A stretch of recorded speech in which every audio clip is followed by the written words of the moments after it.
Mbunge wa jimbo la Dodoma mjini na waziri wa madini Mheshimiwa Anthony Peter Mavunde amewaasa wanaushirika kuamka na kuchangamkia fursa mbalimbali zinazopatikana mkoani Dodoma ili kunufaika kwa pamoja na sio mtu mmoja mmoja.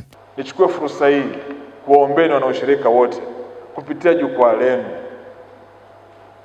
muiangalie fursa iliyopo kubwa hapa Dodoma na tukajibu mahitaji ya kijamii katika mkoa wetu wa Dodoma. Ninafahamu kwa kiwango kikubwa sana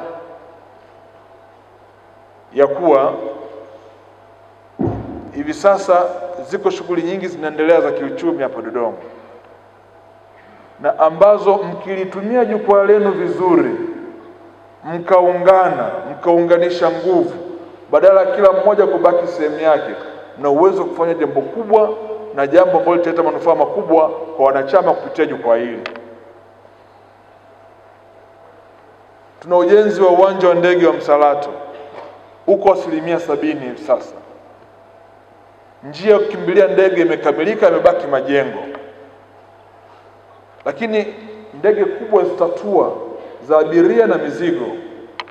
Moja ya mahitaji makubwa katika nchi za Falme za Kiarabu ni mahitaji ya mifugo, hasa mbuzi na ng'ombe, kama nyama ya matumizi ya binadamu. Na mkoa wetu katika kanda hii ya kati imejaliwa kuwa na mifugo ya kutosha.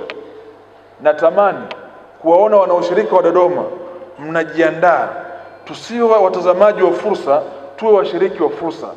Tuunganishe nguvu zetu. Hatuwezi kufanya mmoja mmoja, tuunganishe nguvu. Mahitaji ni makubwa. Na mimi bahati nzuri nilikuwa sehemu ya jukwaa hili nikiwa naibu waziri wa kilimo.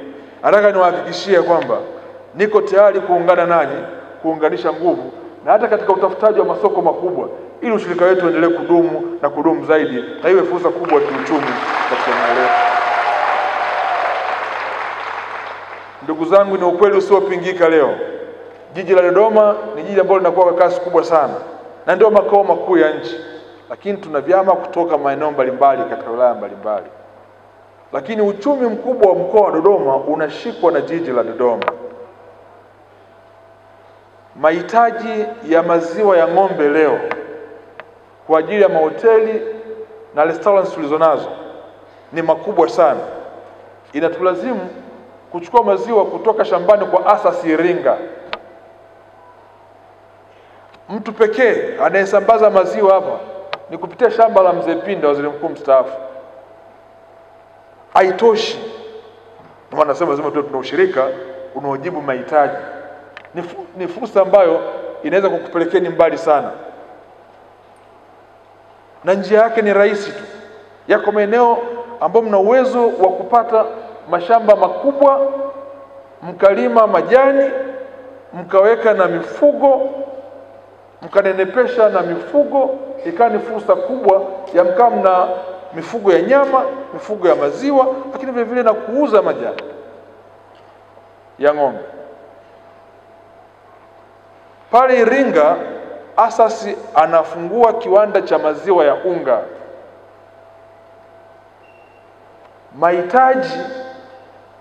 Mahitaji ya majani, zile hay kwa ajili ya mifugo ni makubwa sana. Imemlazimu aunganishe vikundi vya wakulima mkoa wa Mbeya, Rungwe na mkoa wa Iringa. Mimi nimejiongeza mwenyewe, niliona fursa. Nimekwenda kununua shamba Chipogolo, nalima majani yale kwenda kuuza Iringa. Sembuse ninyi wanaoshirika mkako pamoja, mkatafuta eneo tena katika wilaya ya Mpwapwa, mkana shamba la ekari 1000, mkalima majani, mkana wasambazaji wakubwa wa malisho yote ya mifugo hapa Tanzania. Ni fursa ambazo nawaambia natamani kuona jukwaa hili liko na shiriki moja kwa moja. Mheshimiwa Mavunde ameyasema hayo katika jukwaa la maendeleo ya ushirika mkoa wa Dodoma, ambapo washirika walikutana kwa ajili ya kuelimishana juu ya mambo mbalimbali. semina ambayo iliambatana na kauli mbiu isemayo ushirika hujenga ulimwengu ulio bora. Mimi naitwa Rami Ramsey. Hii ni Ngasa TV.